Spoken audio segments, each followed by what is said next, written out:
자, 반가워요, 여러분. 안녕하세요.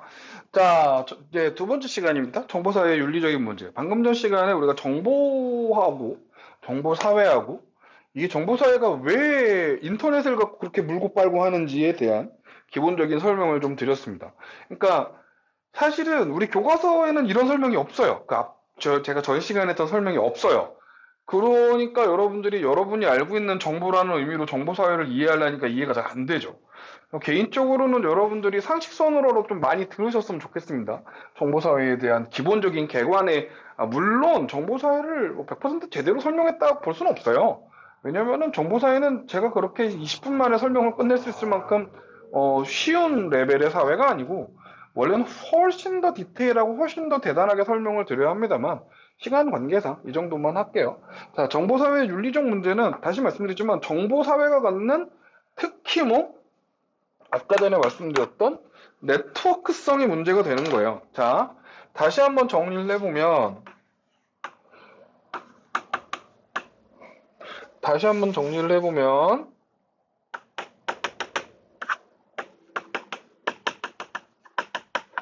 이렇게 두 가지로 정리할 수 있어요. 정보사회는 정보는 돈이다. 첫 번째. 두 번째, 정보사회에서 정보는 어마어마한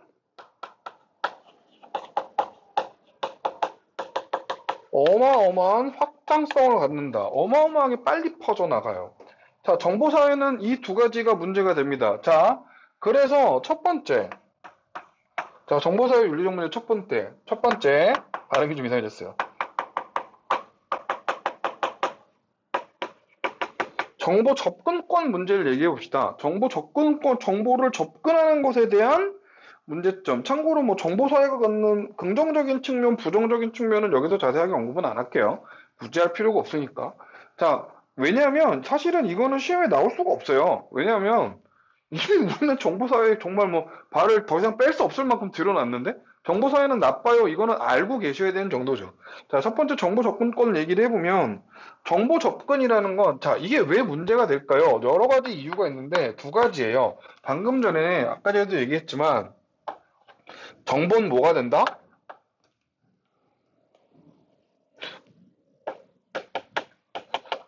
정보는 돈이 됩니다. 정보 접근권이 문제가 되는 건 뭐가 문제다? 정보는 돈이 되고 정보는 뭐라 그럴까요? 이제 정보는 인권의 문제 정도까지 가는 거예요. 그러니까 정보를 얻지 못하는 건 돈을 벌 기회를 날린다 이렇게 생각을 하셔도 되지만 돈을 벌 기회를 날리는 건 여러분 우리가 뭐를 할 수 없다는 거랑 같은 얘기예요. 인간다운 삶을 영위할 수 없다는 얘기는 같은 얘기죠. 돈을 벌어야 먹고 사는데 정보가 없다는 거는 그 돈을 벌 기회에서 계속해서 여러분이 어떻게 되는 거니까? 소외되는 거니까요. 그러니까 정보가 없으면 정보는 돈인데 정보가 내가 정보를 접근하기가 어려워지면 돈을 못 벌게 되고 곧 인권이 침해되는 상황에 나올 수 있는 거죠. 이해가십니까? 그러니까 그렇기 때문에 정보는 돈이고 정보가 떨어진다는 건 인권이 침해당한다는 말과 똑같은 거라고요. 그래서 거기 보시면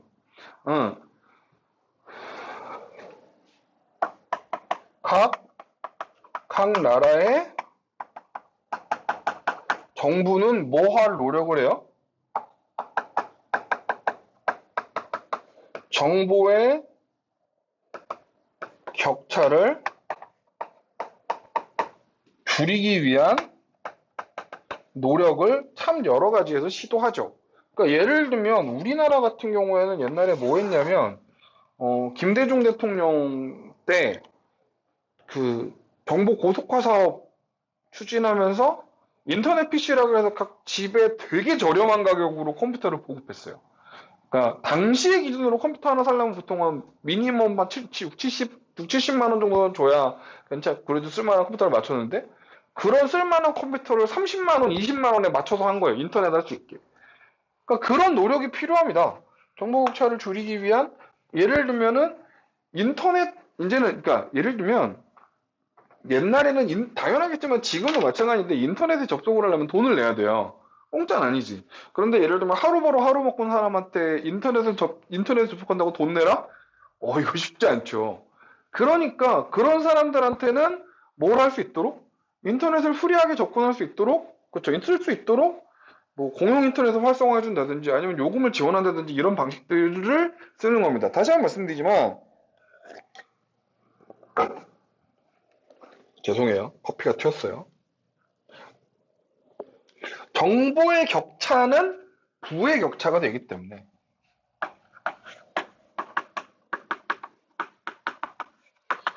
정보의 격차는 부의 격차가 되기 때문에 정보 접근권에 대해서는 굉장히 미친 듯이 정보 격차를 해소해야 된다는 측면에서 이야기하고 있는 거죠.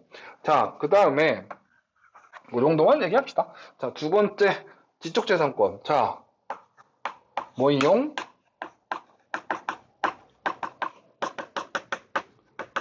자, 예를 들면 미국의 되게 유명한 조크 중에 하나가 뭐냐면 무인도에 떨어졌어요. 내가 무인도에 구출받는 방법.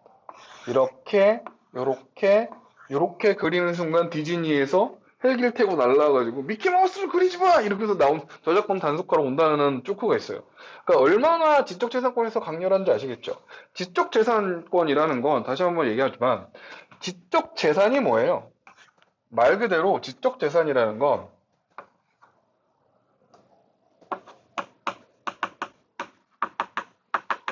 자,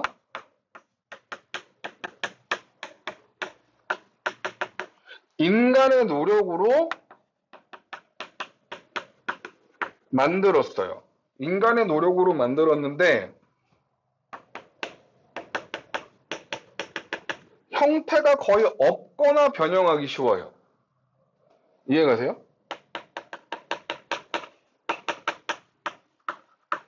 자, 왜냐면 예를 들면 소설 같은 거는 선생님 책으로 찍어야 되잖아요.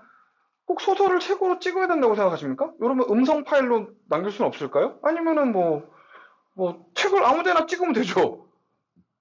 뭐 복사하게 뭐 소설 내용만 갖고 프린트 아무데나 하면 되잖아요. 그러니까 인간의 노력으로 만들고 형태 변형이 대단히 쉬운 물건도 우리가 지적재산 그럽니다. 그러니까 가장 대표적인 거는 뭐 예를 들면 음악이나 미술이나 아니면은 각종 뭐가 있을까요?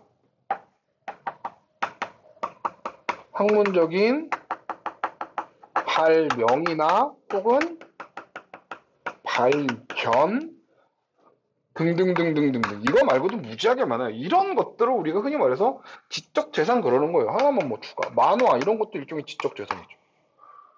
이해가세요? 이런 것들이 지적재산이에요. 그래서 다시 한번 얘기하지만 지적재산이라는 건 뭘로? 인간의 노력으로 만드는 거란 말이죠. 형태 변형이 쉽지만. 그렇기 때문에 논란이 생기는 거예요. 자, 윤리적인 문제라 그랬죠.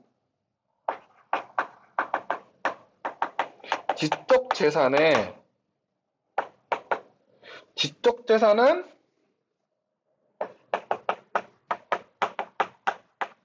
개인의 소유여야 하느냐?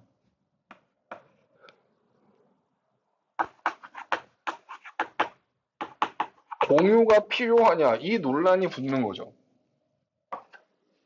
우리가 보통 이걸 그래서 미국에서는 개인의 소유권, 이게 소유권이 누구에게 있다 얘기할 때 카피라이트라는 표현을 쓰거든요.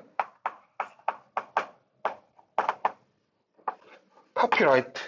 그래서 이제 이거는 지적재산은 뭐다? 개인의 소유다라고 생각하는 거죠. 그 다음에 지적재산을 개인의 소유로 보면 안 된다라고 얘기하는 쪽은 이 카피라이트를 약간 디스하는 의미로서 라이트니까 네가 오른쪽이니까 우리는 왼쪽 하겠다라고 얘기해서 카피 레프트 이렇게 얘기합니다. 카피라이트, 카피 레프트. 자, 요 개념입니다. 참고로 요거는 옛날에 지적재산권 문제는 옛날에 진짜 기출문제 많이 나왔어요. 요즘은 잘 안 나옵니다. 이제 뭐랄까 좀 트렌드에 떨어지는 문제랄까요? 왜 트렌드에 떨어지냐고요? 어느 정도 정리가 이제 어느 정도 되고 있기 때문이죠. 책에 잠깐 보시면 알겠지만 지적재산이라는 건 기본적으로 인류 발전에 대단히 기여하고 그 다음에 예, 필요하죠. 그래서 지적재산의 배타적 권리, 개인 소유를 인정해준다. 하나만 기억합시다. 일반적으로 어느 정도 정리가 됐냐면 이걸 기억하십시오. 자, 그러니까 예를 들면 어, 우리가 보통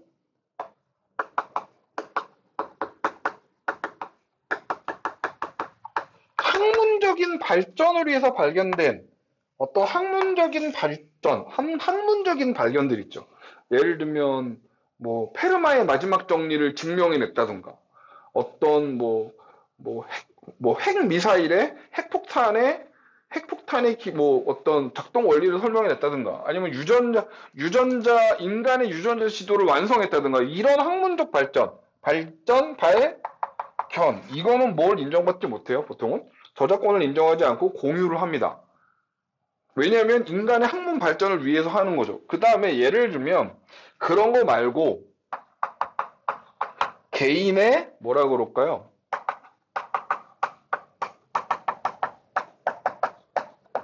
개인의 창의성이 강조되는 것들은 카피라이트를 인정하죠. 그러니까 일반적으로 여기서 보시는 음악이나 미술이나 아니면은 뭐 어떤 기술이나 발명품들이나 이런 등등등들은 여기 앞에서도 언급했던 만화도 그렇고요.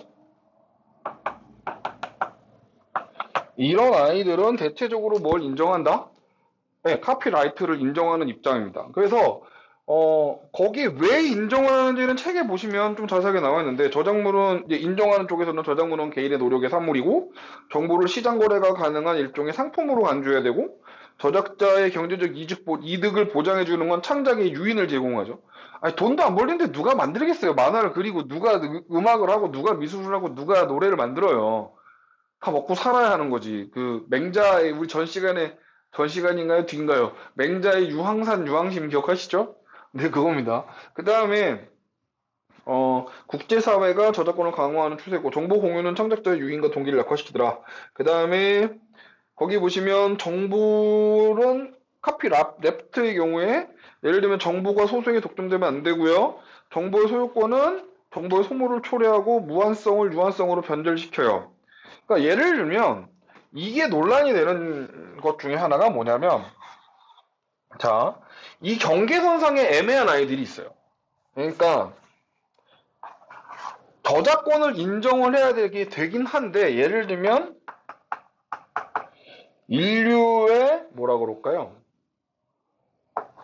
아주 크게 주는 아주 인간에게 큰 영향을 주는 물건들은 카피라이트와 카피레프트 사이에 되게 절묘하게 걸쳐 있는 게 있습니다. 그러니까 예를 들면은 뭐 지금 우리가 한창 유행하고 있는 그 병, 예를 들면 그런 병들의 백신 같은 거예요. 거의 세계 평화를 지킬 수준이죠. 근데 잘 생각해 보세요. 어떤 약의 백신은 그 개인의 기업이 천문학적인 비용을 투자해서 아주 오랜 기간 연구해서 만들어낸 기술입니다. 그러니까 여기서 말씀드리지만 지적 재산이에요. 뭐 예를 들면 페니실린을 뭐 예를 들면 어떤 약의 기제를 이용해서 신약을 만들어서 그건 엄청난 노력과 돈이 들어간 지적 재산이죠. 기업 입장에서는 땅 파서 장사하는 게 아니니까 당연히 뭐를 뽑아야 돼요? 뽕을 뽑아야 되거든. 그러니까 예를 들면 그 화이자라는 회사가 있어요. 비아그라로 유명한 그 회사. 그 회사는 사실 비아그라를 만들기 전까지 세계에서 물론 대단하게 큰 제약 기업이긴 한데 전 세계적으로 따졌을 때 한 10위권, 7, 8위권 내의 기업이었어요. 근데 그 비아그라가 정말 초대 성공을 하면서 지금은 명실상부한 세계 1위의 제약 기업으로 떠올랐죠. 만들어졌죠. 그런 겁니다. 대단한 약하나는 회사를 기업을 아주 살려놔요. 그런데 예를 들면은 그런 뭐 아주 심각한 전염병 질환에 대한 백신. 그러니까 저작권이 나한테 있으니까 이 약을 아무나 못 만들거든?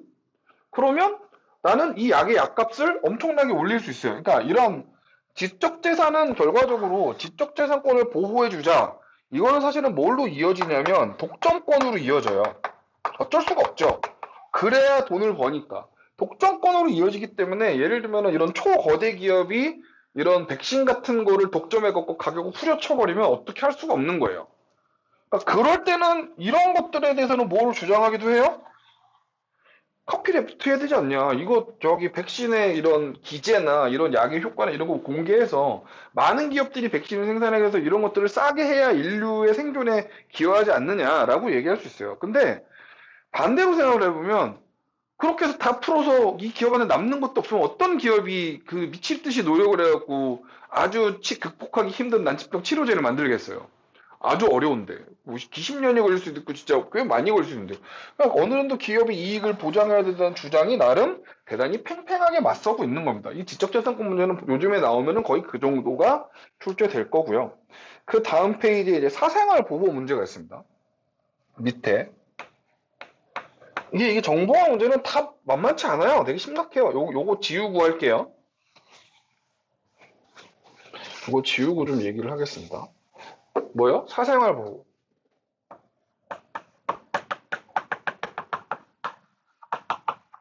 자, 사생활 보호의 문제는 왜 나오느냐?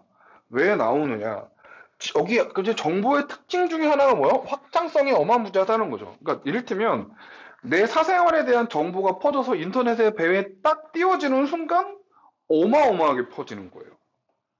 그러니까 예를 들면 뭐 그럴 수 있잖아요. 집안에서 나 혼자 사는 집에서는 뭐 홀딱 벗고 샤워한 다음에 이렇게 닦으면 지나갈 수 있잖아요. 그런데 예를 들면 저쪽 한 200m 있는 건물에 있는 어떤 옥상에서 어떤 사람이 내가 이렇게 홀딱 벗고서 막 이러면서 돌아다니는 거를 도촬을 했어요. 도촬을 해서 인터넷에 뿌리는 거지. 집안에서 이상한 짓 하는 빨가벗은 남자. 근데 그거 사진 보면은 내 얼굴 다 나와서 나 누구지 다 알아. 이렇게 얘기하니까 되게 웃긴 얘기 같죠. 예를 들면은 그런 게 진짜 문제가 되는 게 예를 들면 리벤지 포르노 같은 거. 분명히 사랑하는 연인이에요. 사랑하는 연인이니까 서로 사랑하니까 뽀뽀하고 뭐 예를 들면 성적 관계도 가졌어요. 근데 그 관계를 동영상을 찍어갖고 인터넷에 뿌려버리는 거지. 그럼 어떻게 되겠어요? 안 없어져요. 큰일 나는 거지. 그러니까 예를 들면 이 사생활의 보호는 대단히 여러분에게 쉽게 다가올 수 있고 심각한 문제입니다. 그러니까 여기 보시면 거기 책에 뭐라고 나왔어요? 개인정보에 대한 부당한 감시로부터 보호해야 된다. 그 다음에 보통은 크게 개인정보를 보호한다. 당연히 개인정보는 당연히 보호해야 하죠. 보호해야 된다. 단순히 개인정보의 남용으로부터 보호하는 것을 우리가 소극적 보호. 이건 사실 이런 건 중요하지가 않아요. 그리고 거기 책에 보시면 자신의 정보를 뭐 할 수 있어야 돼? 스스로 통제할 수 있어야 된다까지 사생활 보호의 개념을 확장시키면 대단히 적극적인 개념이죠. 자, 그럼 이걸 이어서 하나 이야기해보면 그 다음 페이지에 보시면 잊혀질 권리, 알 권리의 논쟁이 있어요. 잊혀질 권리, 알 권리에 대한 논쟁. 여러분이 1학년 때 사실 이거를 좀 인권 얘기할 때 좀 배우긴 배우시거든요. 기억을 하려면 모르겠습니다만. 자, 요거도 얘기해볼게요. 거기 표현의 자유 문제는 결국에 알 권리의 문제랑은 또 좀 연결이 되니까 바로 얘기하죠. 자, 여기 보세요. 이게 요즘에는 시험에 제일 잘 나옵니다.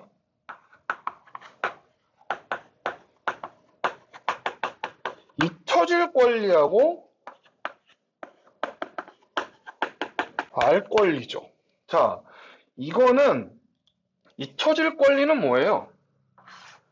아까 전에 말씀드렸잖아요. 이 정보사회에서의 정보라는 건 확장성이 어마어마하다고. 한번 퍼지면 카피가 너무 쉽기 때문에 전 세계로 돌아다니고 없어지지도 않고, 그러니까 예를 들면 개인의 예를 들면 흑역사, 감추고 싶은 비밀 이런 것들이 만약에 뭐 한다면 인터넷에 퍼진다면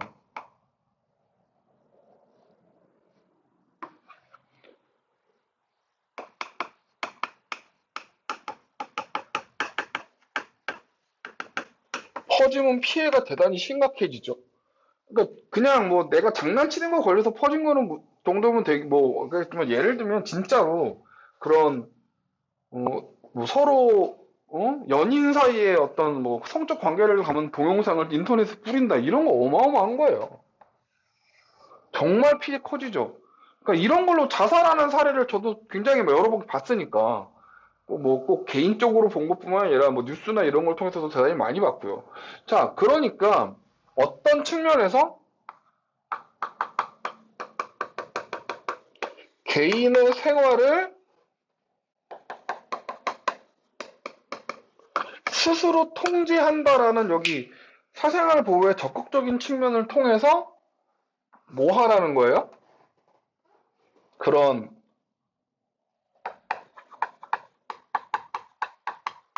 돌아다니는 개인 정보를 어떤 기업에, 그러니까 예를 들면 이런 거죠. 내가 갖고 있는데 내 정보가 예를 들면 모 게임 회사에 넘어갔어요. 나는 인지하지도 못하는 사이에 모 게임 회사에 넘어갔어요. 뭐 예를 들면 내 계좌가 해킹을 당해가지고 어 그쪽에는 그쪽 회사에서는 정상적으로 거래가 됐는데 나는 허락한 적이 없는데 정상적으로 거래돼서 무슨 뭐 예를 들면 캐시 아이템을 샀어요. 그렇게 되면 내 정보를 나의 정보, 나의 어떤 뭐 은행 정보를 내가 통제하지 못한 상황이 되잖아요. 이거를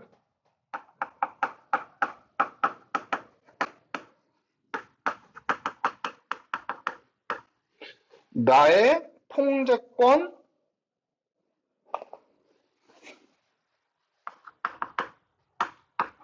나의 통제권 안으로 넣으려는 거예요. 이게 뭐라고요?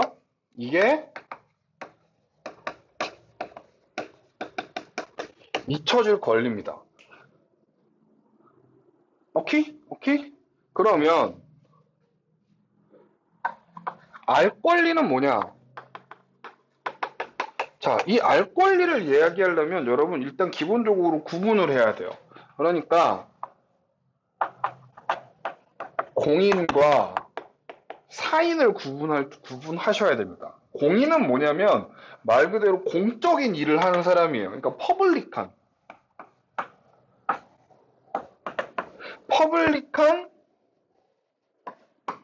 일들. 그러니까 예를 들면 정치가나 아니면은 공무원들 아니면은 뭐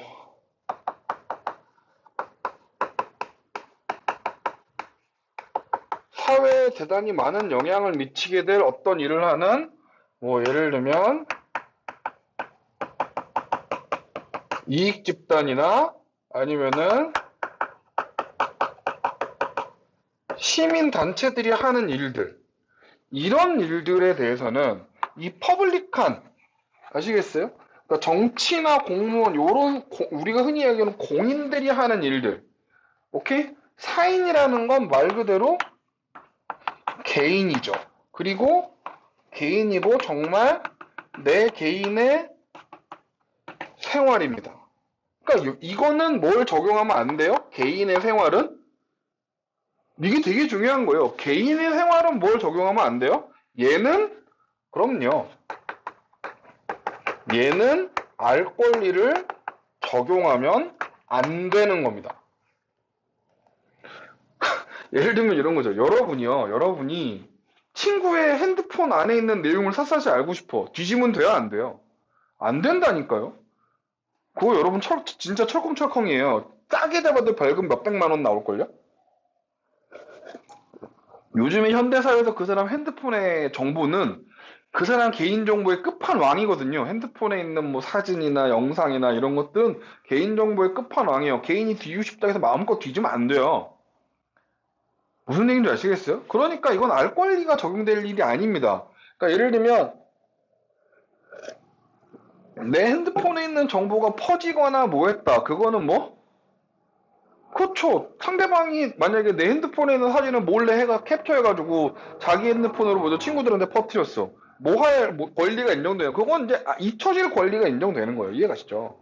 자, 근데 공인, 공적인 일을 하는 사람들. 이런 사람들은, 그렇죠. 뭐보다 이 공인은 이 사람의 사생활을 보호하는 거하고, 이 사람의 사생활을 알림으로써 국민의 이익, 그러니까 국가 전체의 이익을 생각했을 때, 이 공인들이 하는 일은 사생활을 보호하는 것보다 국가 전체 이익이 훨씬 더 중요하고 크다고 생각하고 하고 그렇게 정해놨고, 그래서 그 길을 들어선 사람들인 거예요. 애초에 공인이라는 사람 자체가. 그러니까 이런 사람들의 일에 대해서는 뭐가 필요해요? 이런 사람들에 대해서는, 네, 이런 공인에 대해서는 알 권리가 적용이 되는 거죠. 그러니까 대통령이 몇 년, 몇 월, 며칠 어디에서 뭐 하고 있었는지는 굉장히 중요한 알 권리의 대상이 돼요. 그 사람이 헛소리 하는 거? 뭐 대단히 중요한 알 권리의 대상이 돼요. 어떤 공무원, 예를 들면 장관이나 이런 뭐 국회의원 이런 사람들이 재산을 얼마 갖고 있는지는 사실 개인의 재산이잖아요. 왜 공개해요? 근데 그 사람들 건 공개를 해야 돼요. 공직자의 재산은 공개하게끔 돼 있어요. 왜요? 그 사람들은 공인이니까요. 그 사람들이 비리를 저질러서 재산을 늘린 건지 아니면 진짜 정당한 노력을 통해서 재산을 늘린 건지 우리는 뭐 할 필요가 있어요? 알아야 될 이유가 있고 알아야 할 필요가 있어요. 왜냐면 그런 사람들이 나중에 공무원이 되고 국회의원이 되고 대통령이 되면은 만약에 비리로 개인의 재산을 늘린 사람의 재산의 변화를 우리가 미리 알아채지 못하면 그 사람들은 나라를 말아먹을 거거든요. 그러니까 그 사람의 개인의 재산이 늘어나는지 알아나는지 그건 어디까지나 개인의 사생활이지만 그 사람의 그런 재산의 변화를 아는 것이 국민의 이익에 더 크게 작용하기 때문에 그럴 때는 뭘 인정하는 거예요? 알 권리를 적용해 주는 겁니다. 구분 잘하세요. 그럼 이제 여러분이 궁금하신 건 뭐냐면 여기서 궁금한 거. 티처 연예인은요? 자, 이 책에서 언급하는 공적인, 그러니까 정확한 정의를 따져서 생각을 하면 연예인은 공인이 아니라 사인이죠. 개인입니다. 다만 직업적으로 대중에게 알려지는 직업을 갖고 있는 거죠. 그러니까 예를 들면은 이런 거예요. 여러분이 직장 생활을 하실 때 당신의 직장 생활 가운데서 직장 생활에서 하는 일들은 회사 내에서 공유해야죠. 직장 생활의 일이니까요. 그러니까 예를 들면 내가 뭐뭐 어페럴, 뭐뭐 회사에서 근무를 해. 근데 거기서 하는 일들은 일거수일투족을 감시해야 되고 몇 월 몇 시까지 뭐 해야 되고 뭐 했고 내가 그동안 뭐 했고를 알려야 할 필요가 있고 그 상사는 당신이 뭐 했는지를 알아야 될 알 권리가 존재해요. 그 직장 내에서 단 뭐 하면 끝이에요? 퇴근한 다음에까지 직장 상사가 그러면 안 되죠. 요즘에 한참 또 문제가 되고 있잖아요. 연예인도 그런 거라고 생각을 하시면 돼요. 그러니까 그 사람이 하는 일, 영화, 드라마, 뭐 노래 이런 것들에 대해서는 우리가 궁금해하고 알아내고 뭐 사실 알 권리도 있죠. 예를 들면은 작곡자가 이 노래를 어떤 심정으로 작곡을 했을지에 대한 비하인드 스토리. 뭐 이런 것들은 우리가 그 노래, 그 작곡자의 작품을 제대로 이해하기 위해 대단히 필요한 거죠. 이런 걸 알 권리 인정하는 거죠. 근데 예를 들면 작곡자가 여자를 누구 사귀는지, 작곡자가 남자를 누구 사귀는지, 뭐 어디서 뭘 했는지 그런 건 사실 그렇죠. 선을 넘는 거죠. 그러니까 근데 이게 되게 애매해요. 그러니까 다시 말씀드리면 이게 칼같이 끊어지는 게 아니라서 그리고 대중들은 이 개인의 사생활, 그러니까 이런 알려지기를 연예인이 대중에게 알리고 싶은 것만 알고 싶은 게 아니라 사생활을 알고 싶어 하죠. 그리고 뭐라고 우겨요? 알 권리라고 우겨요. 이거는 대단히 좀 조심을 해야 될 문제입니다. 자, 오케이. 그러면 사이버 폭력. 네, 사이버 폭력은 말 그대로 그렇죠. 가상 공간에서 어디다가 쓸까요? 여기다가 쓸게요. 공간이 여기 좀 남았네요. 5번 갑시다.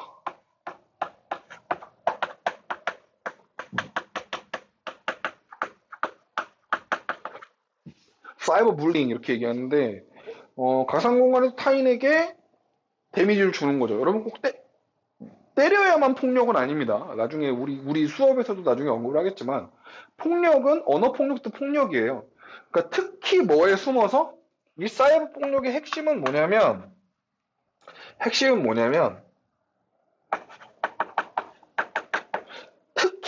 특히 이것의 핵심은 뭐냐면 익명성이에요.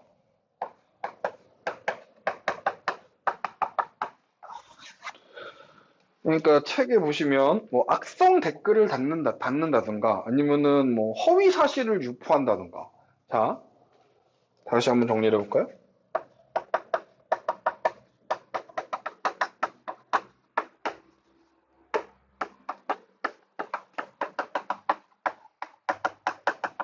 이런 아이들은 다 뭐에 숨어서 하는 거예요? 맞아요. 익명성에 숨어서 하는 거죠. 익명성이라는 건 뭐지? 그렇죠. 당신을 드러내지 않는 거예요. 좋은 점이 있고 나쁜 점이 있어요. 좋은 점은 나를 감춰줘. 그러면 내가 좀 더 자유롭게 내 의견을 표시할 수가 있죠. 이거는 대단히 중요한 겁니다. 민주주의 사회에서는 개인의 참여를 대단히 중시하는데, 익명성이라는 방패는 그 참여를 좀 더 적극적으로 나서게 해주는 아주 중요한 힘이 있어요. 이건 대단히 중요한 거거든요. 그런데, 익명성의 단점은 뭐예요? 그렇죠. 그 방패 뒤에 숨어서 찌르면 안 되는 사람을 푹푹 찌르고 앉아 있는 거죠. 그러니까 예를 들면 악플은 여러분 연예인에게만 달리는 게 아니에요. 악플은 연예인들한테만 달리는 게 아닙니다. 나도 언제든 악플을 당할 수 있어요. 그러니까 전 그래서 SNS를 잘 안 하긴 하는데 요즘에 이게 여러분 영상을 찍는 유튜브 채널을 찍어요. 막 찍어서 영상을 올리고 있어요. 자, 뭐 누가 여기다가 막 김성 나쁜 놈 이렇게 얘기하지만 사실은 악플 다는 거 읽어보면 정말 이렇게 욕을 창의적으로 할까 싶을 정도로 어마어마한 악플 다는 사람들도 많거든요. 이런 것들이 사이버 폭력인데 이건 굉장히 큰 문제죠. 자, 그 밑에 보시면 수능 필수 팁에 알 권리와 잊혀질 권리를 비교하는 문제가 나오고 있습니다. 자, 이거는 그렇고요. 그 다음 페이지에 보시면 정보의 기본 원칙, 이 스피넬로라는 사람의 사이버 윤리인데 이건 내신 시험에서는 진짜 많이 나오거든요. 근데 수능에서는 그렇게 많이 언급된 적이 없어요. 그래서 일단은 그 밑에 있는 필수 팁을 좀 체크를 해서 수능 특강에서도 많이 나올 겁니다. 이 어? 스피넬로의 사이버 윤리는 그 수능 특강에서도 굉장히 꼭 언급이 될 내용이니까 확인을 해 주셨으면 합니다. 수능 특강에 있든 아니면 제 책을 보시든 확인을 해 주셨으면 합니다.